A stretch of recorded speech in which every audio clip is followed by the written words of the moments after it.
Allahu Akbar, Allahu Akbar. Ya. Kalau kita datang sebagai tamunya Allah Subhanahu wa taala, ingat Quran itu menyebut bahwa mereka yang hadir itu adalah man istata'a ilaihi sabila. Dalam surah Ali Imran di awal juz 4 itu diungkapkan bahwa mereka yang ke sana melakukan perjalanan itu adalah manusia-manusia. Man istata'a, yang diberikan kemampuan melakukan perjalanan. Ternyata faktanya tidak hanya mampu secara fisik, mampu lahir batin juga. Maka orang melakukan perjalanan ke tanah suci, ya, sebabnya itu ada 3. Yang pertama itu bisa babin nasbi, sebab nasab. Sebab nasab. Karena sebab nasab, ayahnya kaya raya, ibunya kaya raya, maka anaknya walaupun nggak punya apa-apa kebawa ke tanah suci. Kenapa? Yang ngeberangkatin bapak ibunya. Itu sebab nasab. Jadi memang bapak ibunya sultan, anaknya nggak punya apa-apa, belum kaya raya, nggak punya duit, dibawa. Sababin nasbi, sebab nasab. Nyampe juga sebab nasab, emang dia keluarga. Lalu yang kedua bisa babil kasbi, sebab kasab. Dia ngumpulin. Tahun lalu kalau nggak salah itu tukang parkir di Jogja kalau nggak salah, ya, akhirnya berangkat ke tanah suci. Jadi dia ngumpulin uang dan ngantri kalau nggak salah sekitar 27 apa 28 tahun, dan akhirnya bisa juga berangkat ke tanah suci. Padahal cuman tukang parkir, nyampe sebab kasab. Emang dia kerja, dia kumpulin dikit sampai, insyaallah. Jadi sebenarnya tergantung kita mau atau enggak sebenarnya mau ke sana, ya, mau atau enggak ke sana. Karena ada begitu banyak orang-orang yang kecil secara finansial tapi sampai. Saya ketemu seorang tukang gado-gado di Pasar Bayem di Karawaci sana, ya, Masya Allah, itu ngumpulin uang 3,5 tahun kalau nggak salah, ya. Jadi habis jualan gado-gado tuh dia belanja ke pasar buat besok, ada lebihnya dimasukin dalam kotak. Besok lagi begitu ada lebihnya dimasukin, dan itu nggak seberapa, tapi alhamdulillah, ya, sekitar 3,5 tahun kira-kira, ya. Lalu kemudian dia bisa melakukan perjalanan umroh waktu itu. Alhamdulillah, dia betul-betul pengen ke tanah suci, nyampe juga sebab kasab. Tergantung kita pengen benar-benar atau enggak. Lalu yang ketiga, sebab nasab udah, sebab kasab udah. Yang ketiga sebab nasib. Sebab nasib. Nah ini yang sering ngagetin, sebab nasib. Duitnya nggak ada, tuh duitnya nggak ada sama sekali. Hitung-hitungan manusia nggak mungkin nyampe, tapi ternyata sampai, sebab nasib. Nah ini yang Masya Allah kebahagiaannya luar biasa. Kenapa? Karena kalau dia ngitung finansialnya kayaknya nggak mungkin, ya. Maka bagi mereka yang secara finansial memang kayaknya nggak mungkin, maka nggak usah khawatir, nggak usah berkecil hati. Ada waktunya, ada saatnya di mana Allah Subhanahu wa taala sampaikan juga ke tanah suci. Syaratnya cuma 3. Yang pertama niatnya yang kuat. Ya Allah, orang lain aja nyampe ke sana, ya Allah. Saya juga pengen nyampe ke sana. Ada niat itu. Insyaallah, ya. Ada operator pom bensin, Bapak Ibu, ya. Operator pom bensin itu yang pengen sekali ya bisa hadir ke tanah suci. Tapi secara hitung-hitungan finansial kan nggak mungkin, emang gajinya kan nggak seberapa, gitu. Tapi dia ini senang sekali, ya, senang sekali nganterin orang kalau melakukan perjalanan haji ataupun umroh. Kemana? Ke bandara. Dia cuman itu di dalam hatinya, ya Allah, saya cuma nyampe bandara doang ini, ya Allah. Kapan nyampe ke sana? Tuh, Pak. Pengen, hatinya pengen. Sampai suatu hari pom bensinnya dijual sama pemilik. Akhirnya pemilik nanyain itu ke karyawan. Mau hadiah apa? Nanyain. Ada yang minta motor, gitu Pak. Ada yang minta uang. Nah kebetulan yang ini minta, saya pengen ke tanah suci Bu, gitu. Ya udah akhirnya berangkat, masya Allah, tuh Pak. Ya, tadi sebab nasib, karena kalau hitung-hitungan nggak cukup duitnya, nggak cukup. Sebab nasib. Ya. Jadi jangan remehkan urusan ini nih. Yang kedua, selain niatnya udah kuat, doanya yang kenceng. Buktikan kepada Allah bahwa kita serius. Habis selesai sholat subuh, selesai sholat duhur, selesai sholat asar, selesai sholat maghrib, selesai sholat isya, talbiyah aja, talbiyah. Talbiyah sebelum kita keluar dari masjid misalnya, talbiyah aja dulu sebelum kita pulang. Labbaik Allahumma labbaik, labbaik la syarika laka labbaik, innal hamda wan ni'mata laka wal mulk la syarika lak. Kita aja talbiyah Pak sendiri. Masa iya tiap hari 5 kali malaikat enggak ngebantuin doa? Kira-kira gitu Pak. Gitu. Sehari 5 kali talbiyah. Nah kalau setahun kali 365 itu udah 1.500 kira-kira. 1.500. Masa iya malaikat enggak mau ikut ngedoain kira-kira? Kan ada malaikat raqib yang ikut bersama kita, yang nyatet terus kebaikan-kebaikan kita. Ini pengen banget ya Allah, tuh kata malaikat. Saya nyatet udah setahun ini ya Allah, tuh. Masa iya sih malaikat nggak ikut? Gitu. Itu yang kedua. Udah niatnya udah kuat, doanya udah luar biasa. Maka yang ketiga, buktikan kita juga narok, kita juga nabung, kita nyisihin. Untuk apa? Bikin paspor. Bikin paspor itu sekarang 350.000 Bapak Ibu. Ya, tinggal daftar online, ya. Kita datang ke imigrasi, foto, selesai. 350.000 modalnya. Masa iya kita nggak punya sih 350.000? Kalau kita benar serius, ya, kita mau nyisihin keuangan kita, dapat tuh 350. Dapat 350. Bikin paspor.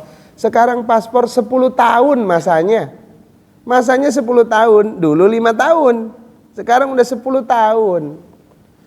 Niatnya udah. Doanya tadi talbiyahnya udah kenceng. Paspornya udah ada. Udah. Masa iya Allah gak ngasih rezekinya? Itu aja sebenarnya. Kan kita udah serius. Gitu.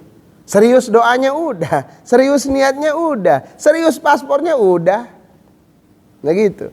Kalau tidak dapat jalur nasab, kalau tidak dapat jalur kasab, maka insya Allah dapatnya jalur nasib. Iya. Nanti Allah yang kasih jalannya. Nanti Allah kasih jalannya. Oke. Saya ada jamaah di daerah, Masya Allah, di Pondok Betung. Pondok Betung itu di Bintaro. Di belakang sekolah Al-Azhar, ya, di belakang sekolah Al-Azhar Bintaro itu, ya, itu ada musola kecil dengan marbot yang sudah sangat senior, ya, marbot sangat senior. Ada seorang ibu penjahit, ya, itu manggil saya ke sana, Pak Ustadz, saya pengen ngeberangkatin bapak itu tuh. Dia marbot satu-satunya di musola. Dia pengen saya berangkatin umroh, tapi duit saya cuma ada 5 juta. Saya tanya, Ibu kenapa pengen ngeberangkatin? Itu bapak udah punya paspor Pak Ustadz. Tuh. Jadi orang lain tergerak. Tapi duit saya cuma ada 5 juta Pak Ustadz. Cuma ada 5 juta. Bagaimana ya solusinya? Saya bilang kalau 5 juta, kurangnya banyak Bu.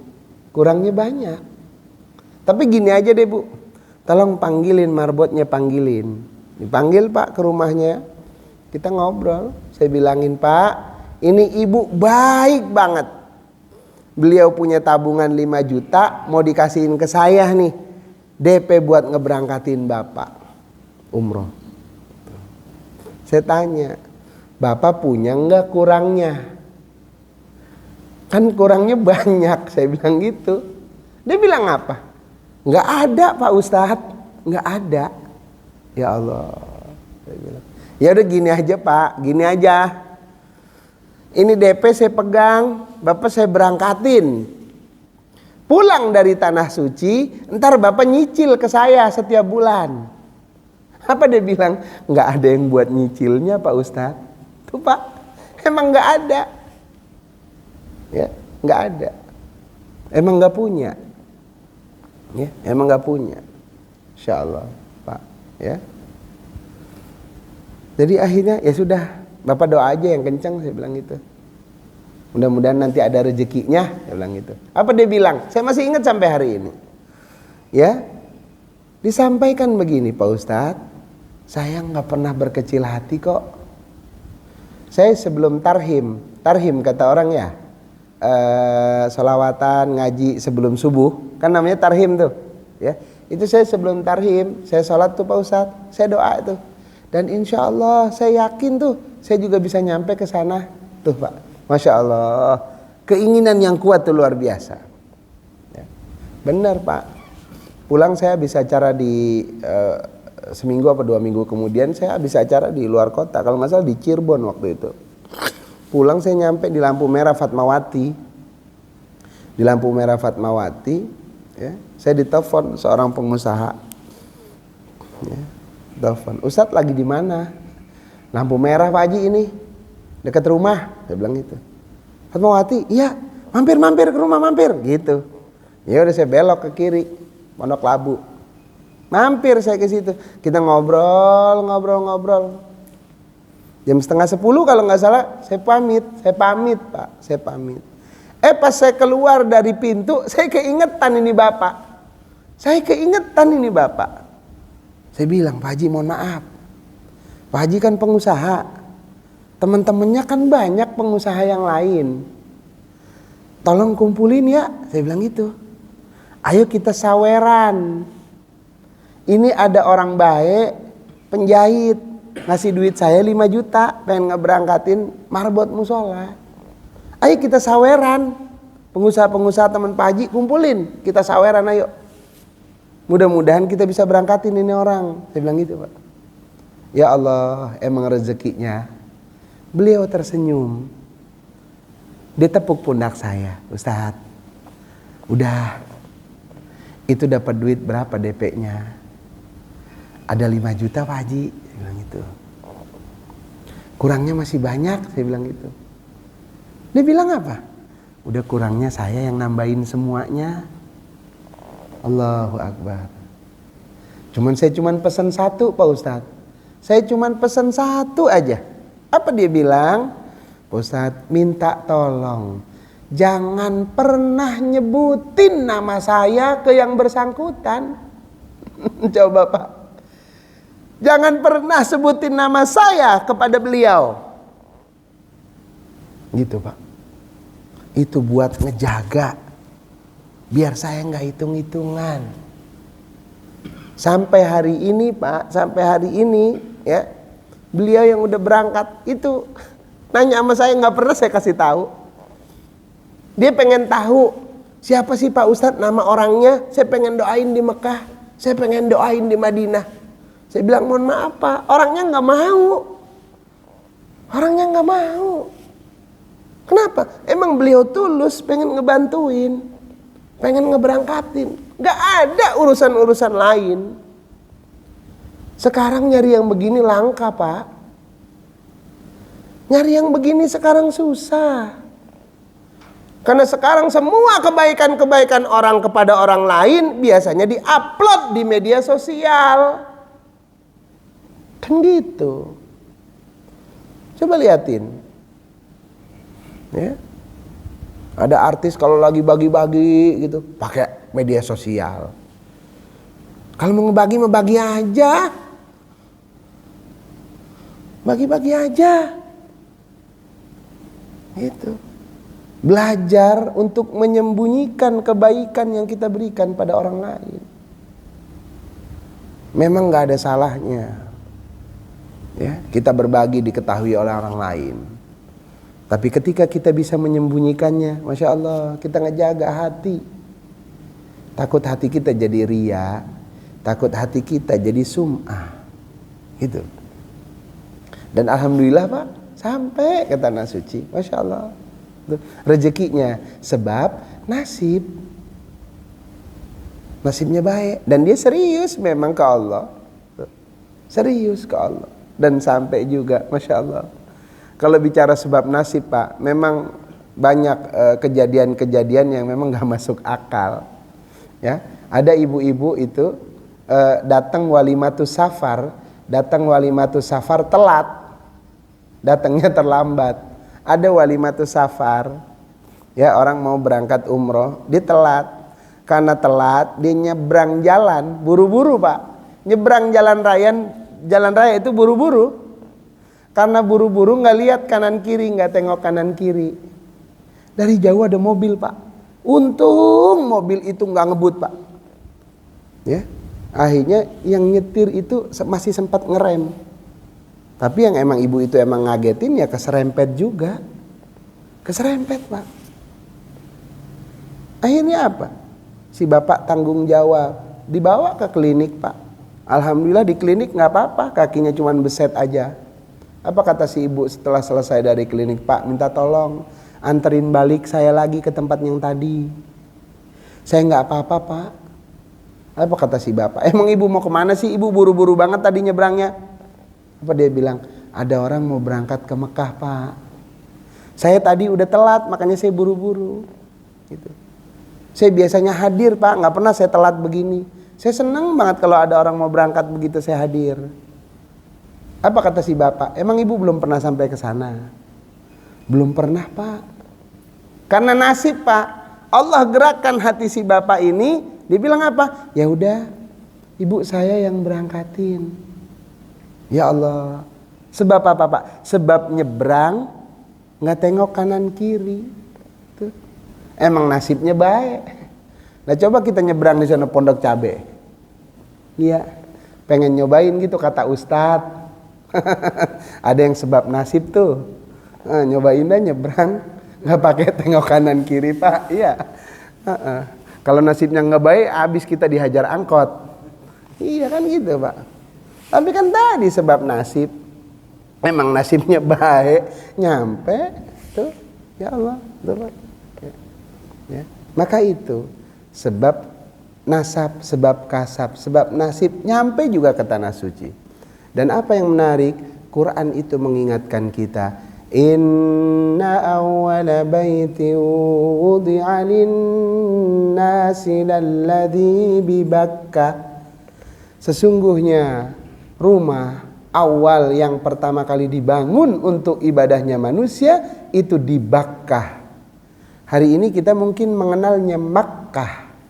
Dulu namanya Bakkah, Bapak Ibu. Bakkah itu dari bahasa Arab baka yabki, artinya menangis. Jadi yang namanya Mekah, Madinah itu adalah tempat menangis. Memang iya begitu. Saya pernah bawa jamaah, tatonya sebadan badan Pak, tatonya sebadan badan. Ketika ngelihat Ka'bah netes air matanya, dia bilang apa? Ya Allah Pak Ustadz, nggak tahu kenapa ini air mata dari tadi netes terus tuh Pak. Ya, mungkin kita kalau ngelihat orang kayak begitu udah jelek aja deh pokoknya kesimpulannya gitu ya. Tapi di Tanah Suci bisa netes air matanya Pak. Insya Allah ya. Jadi ini sudah diingatkan oleh Allah, di sana adalah tempat orang menangis. Maka rugi kalau kita nggak bisa nangis di tanah suci. Jadi kalau hati kita tidak tersentuh sedikit pun, tidak ada istighfar yang keluar di hadapan Ka'bah, maka kita termasuk qasiyal qalb, yaitu hati yang keras. Hati-hati. Kalau Ka'bah nggak bisa membuat kita terenyuh, kalau Ka'bah nggak bisa membuat kita meneteskan air mata, lalu dengan cara apa lagi? Gitu. Makanya jamaah-jamaah itu sering saya saksikan ketika mereka istilam, Bismillahi Allahu Akbar, Allahu Akbar, Allahu Akbar, diangkat tangannya istilam, dikecup tangannya, Subhanallah, walhamdulillah, wala ilaha illallah, wallahu akbar. Itu sampai netes air matanya, Pak. Allahu Akbar. Keliling tuh tawaf, keliling. Masya Allah ya, itu keliling terbaik. Saya ketemu teman-teman yang sering keliling dunia, Pak. Saya tanya, keliling yang paling enak, yang udah dijalanin kemana? Dia jawab, nggak ada yang bisa ngalahin Mekah, Ustadz. Gitu, Pak. Keliling Ka'bah saat tawaf itu yang paling istimewa katanya. Jadi keliling-keliling, udah ke Eropa Barat, ke Eropa Timur dan lain-lain, udah. Tapi tidak senikmat ketika tawaf. Insyaallah. Kan nikmatnya luar biasa, Pak. Nikmatnya luar biasa tawaf itu. Allahu Akbar. Ya, kenapa? Karena saat tawaf itu kita punya kesempatan tidak hanya mulai dengan subhanallah walhamdulillah wala ilaha illallah Allahu akbar, tapi ketika kita melintas di maqam Ibrahim, doanya istimewa.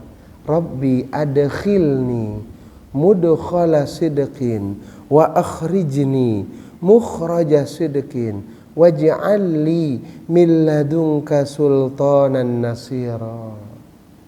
Kita doa ke Allah, ya Allah, saya kasih tempat masuk yang benar, yang baik. Saya kasih, ya Allah, kasih ke saya tempat keluar yang baik.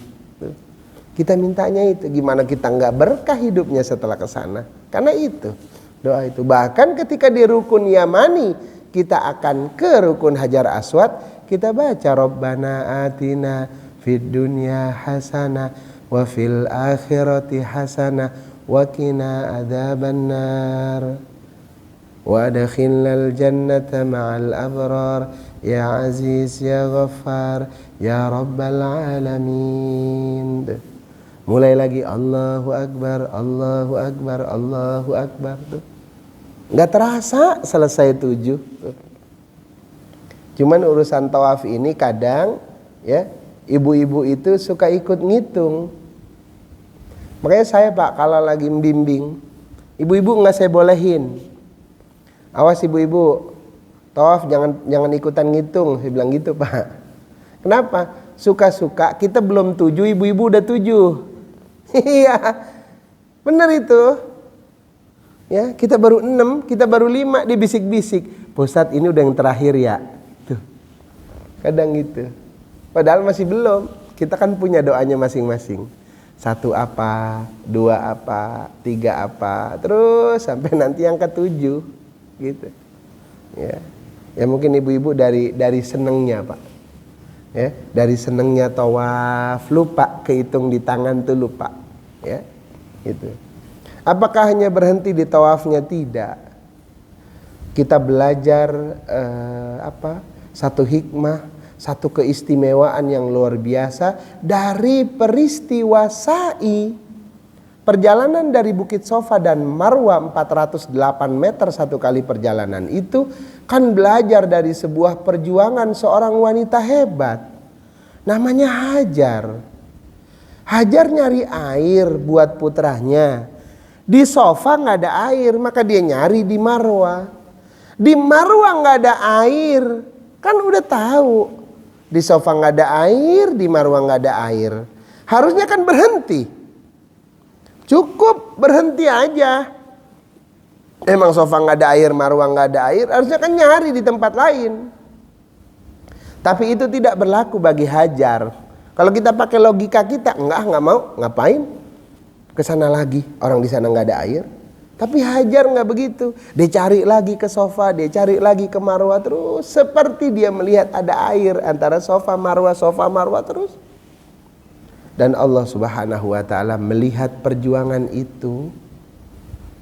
Perjuangannya yang dilihat, Pak. Kalau kita mau hitung-hitungan, itu adalah tempat yang tandus, kering, kerontang. Zaman dulu namanya tanah suci, ya Allah, hujan mah bisa dihitung berapa kali setahun. Kering, kerontang. Tapi dia terus berjuang tuh nyari air, terus berjuang nyari air. Sampai akhirnya Ismail menendang-nendangkan kakinya, sehingga keluarlah air dari situ. Di Bukit Sofa. Coba Pak, perjuangan seorang wanita yang tidak berhenti, ya, dia carikan air, dia ingin kasih yang terbaik buat putranya yaitu Ismail alaihissalam. Itu baru satu perempuan Pak. Hari ini kita menikmati Zam-Zam itu kan zaman dulu Pak, zaman Ismail alaihissalam, zaman dulu, zaman Ibrahim alaihissalam. Kita hari ini bisa menikmatinya. Air itu nggak pernah habis, istimewa, hadiah langsung dari Allah. Ini pelajaran buat siapapun ibu-ibu. Dia harus berjuang sebagaimana Siti Hajar berjuang. Karena kalau dari satu ibu saja itu sudah luar biasa hadiahnya. Bagaimana kalau ada 10 ibu yang ada di muka bumi ini? Pasti berkah, muka bumi ini berkah. Gimana kalau setiap rumah ada ibu-ibu yang terus berjuang sebagaimana Hajar. Dia berjuang tidak pernah lelah, ya, untuk membahagiakan anaknya. Itu kan. Makanya saya itu ketika sa'i, ya, ketika sa'i mulai itu Bukit Sofa, itu saya nggak pernah lupa Bapak Ibu sampai sekarang. Ya Allah, ini perjuangan Hajar nyariin air terus, kan jauh. Kalau satu kali perjalanan 408 meter kali 7 kan 3 kilo perjalanan kita. 3 kilo Pak, 3 kilo kan jauh. 3 kilo bisa dari sini kemana? Ke pasar Ciputat kali. 3 kilo. Kita kalau mau ke pasar dari rumah sini ke pasar Ciputat, mau jalan kaki apa mau naik motor kira-kira? Nggak mungkin jalan kaki, kenapa? Kejauhan. Tapi Hajar kan terus nyari. Dan sampai sekarang itu, Masya Allah, ya, orang-orang ibadah tuh nggak capek tuh. Sofa Marwah, nggak capek. Nikmat rasanya, nikmat. Ya.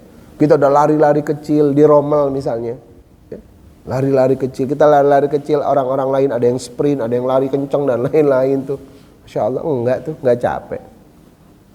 Alhamdulillah, Allahu Akbar. Jadi memang, ya, pelajaran yang sangat luar biasa, ya, bahwa khusus bagi seorang perempuan, ya, belajarlah dari keteguhan hati dan perjuangan Hajar. Ya, Allah lihat perjuangannya. Jadi nggak usah patah semangat, nggak usah berkecil hati. Kalau hari ini kita masih belum sukses, maka kita doakan, kita titipkan ke Allah. Ya Allah, titip anak-anak saya, ya Allah, izinkan mereka jadi orang-orang yang lebih baik, lebih sukses, lebih soleh dibandingkan saya. Terutama seorang ibu. Doa itu Masya Allah istimewa. Kenapa istimewanya? Karena dia dari rahimnya, dia yang mengeluarkan anak-anaknya. Oh, kalau udah dia yang doa tuh, seorang ibu, Masya Allah, dahsyat. Lalu selanjutnya, selesai urusan tawafnya, urusan sa'inya, maka jamaah haji itu akan menunggu waktu untuk persiapan di Arafah, Musdalifah dan juga Mina. Dia udah mulai persiapan. Nanti ketika waktunya dia akan wukuf di Arafah, duduk di Arafah, berdiam diri di Arafah, mulai sejak zuhur sampai nanti selesai maghrib. Bapak Ibu, saya kisahkan ada seorang pengusaha muda yang hitung-hitungan ke tanah suci. Ketika dia datang untuk berhaji reguler 40 hari, ya, di hadapan Ka'bah selesai tawaf sa'inya, dia bilang, ya Allah, saya datang ke tanah suci berdua sama istri saya, tolong gantiin duit saya ya Allah. Tuh Pak, gantiin duit saya, modalnya banyak kemari. Dia bilang gitu, ya, dia bilang gitu Pak. Emang dia hitung-hitungan, gantiin ya Allah, saya kemari modalnya banyak. Benar Pak. Ketika masuk di Arafah, ya, ketika masuk di Arafah, dia bingung ngelihat orang-orang di Arafah kok pada nangis. Ini orang-orang pada kenapa sih? Orang wukuf di Arafah kok pada nangis? Kata dia, nggak lama setelah dia bicara itu, telinganya nggak bisa mendengar.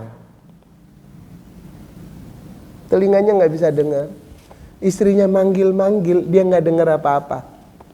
Sampai istrinya ngedatengin. Ya,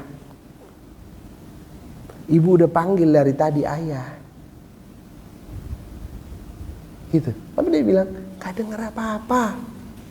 Coba Pak, itu diusap-usap tuh kuping. Diusap-usap Pak itu kuping.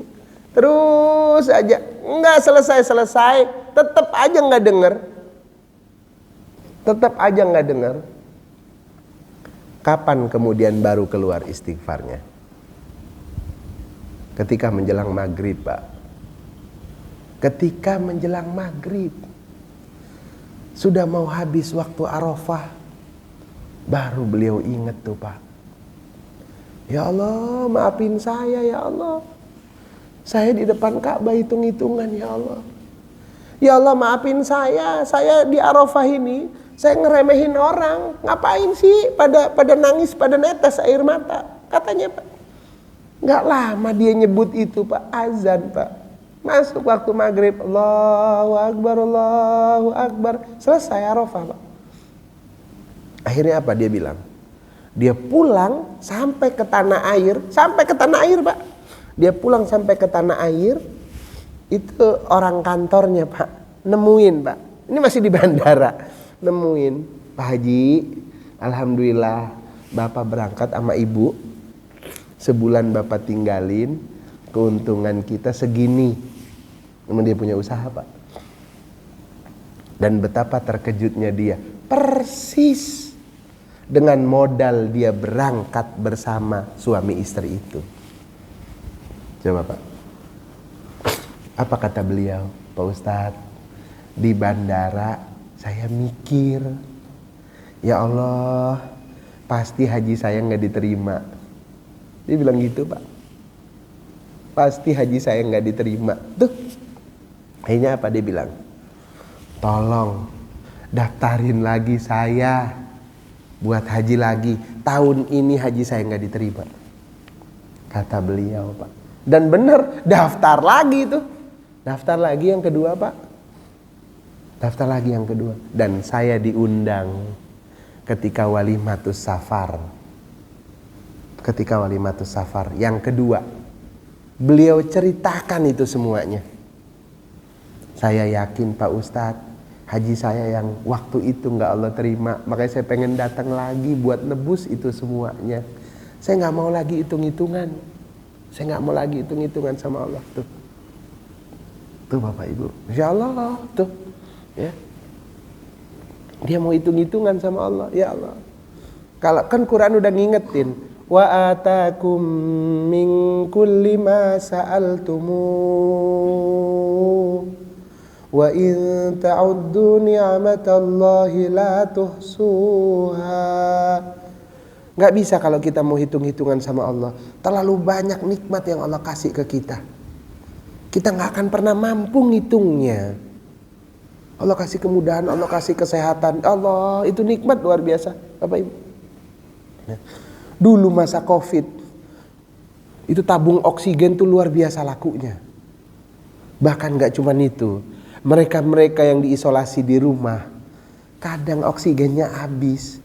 Itu ngisi oksigen di mana-mana, itu juga habis juga oksigennya.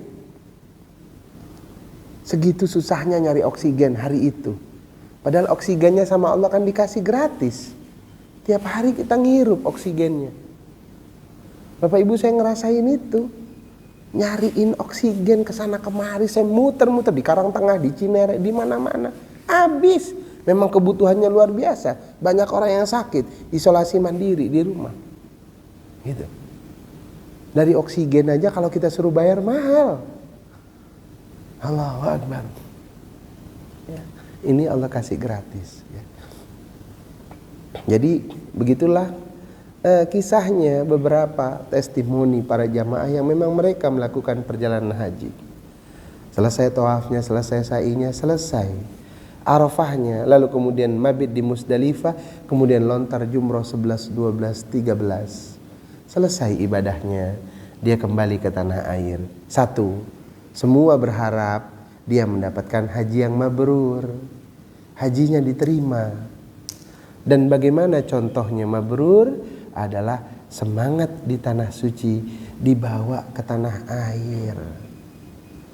Kalau di tanah suci dia bisa hadir tepat waktu, bahkan sebelum waktu azan. Dia bisa hadir di Masjid Nabawi. Dia bisa hadir di Masjidil Haram. Kenapa kesibukan dunia ketika di tanah air nggak bisa membuat kita hadir lebih dulu ke rumahnya Allah? Itu. Kenapa pasca di sana semangat itu terus berkurang? Gitu. Kan sekarang ya kalau kita lihat banyak orang yang ketika di sana sholat duhur itu jam 11 udah ada di masjid. Bahkan kalau Jumatan kita jam 10 udah di dalam masjid. Bila perlu jam 9, setengah 10. Kenapa? Masjid cepat penuhnya. Coba, terutama di Masjidil Haram. Jangan coba-coba dekat-dekat atau waktu azan Allahu Akbar, sholatnya di jalanan. Tuh. Iya, sholatnya di jalanan. Kenapa kita ngentengin, dipikir masih di Indonesia kali gitu. Iya, nggak bisa begitu. Nah, maka semangat di tanah suci itu kita bawa ke tanah air. Jadi belum duhur kita udah di masjid. Jam 11 kita udah keluar dari rumah. Istrinya nanya, "Bapak mau kemana, Pak?" "Mau sholat duhur, Bu." "Lah ini baru jam 11, Pak." "Nggak apa-apa. Iktikaf dulu di masjid 1 jam." Tuh, kan nikmat, Pak. Ya bisa berzikir, bisa baca Quran. Tuh. Kenapa? Semangat tanah suci dibawa ke tanah air. Tuh. Kan kalau udah semangat gitu luar biasa, Pak, ya. Semangat udah pulang dari sana, udah hajian gitu kan. Semangat gitu. Pengennya deket terus sama masjid, ya. Dari semangatnya tuh, saya sampai sekarang belum pernah tuh ngelihat ada jamaah ya, sholat Jumat datangnya hari Kamis. Itu kan cakep banget itu semangatnya. Iya. Ibunya nanya, "Bapak mana, Pak? Mau sholat Jumat, Bu?" "Ini masih hari Kamis, Pak." "Nggak apa-apa, Bu. Nggak apa-apa, mau itikaf." Loh, kenapa? Semangat tanah suci dibawa ke tanah air. Bismillah. Mudah-mudahan ya suatu saat nanti lambaian tangan kita yang pernah istilam, yang kita pernah melambai ke Ka'bah, Bismillah, Allahu Akbar, Allahu Akbar, Allahu Akbar. Tangan kita ini mudah-mudahan suatu saat nanti yang akan bicara di hadapan Allah. Tukallimuna aidihim. Kaki kita yang menapaki bukit Safa Marwah, kaki kita yang ada di Arafah, kaki kita yang lontar jumroh. Satu saat nanti mudah-mudahan jadi tashhadu arjuluhum. Jadi saksi perjalanan kita ke tanah sucinya Allah Subhanahu wa taala. Saya kira itu yang bisa saya sampaikan. Masuk waktu syuruk, kita berdoa dulu. A'udzubillahi minasyaitonirrajim. Bismillahirrahmanirrahim. Alhamdulillahirabbil alamin. Lakal hamdu ya Allah ya ma'bud, ya arhamar rahimin. Allahumma ya Allahu ya latifu ya khabir, ya sami'u ya basir, ya man la yahtaju ilal bayani wat tafsir, ya man bil ijabah jadir, innaka ala kulli syai'in qadir.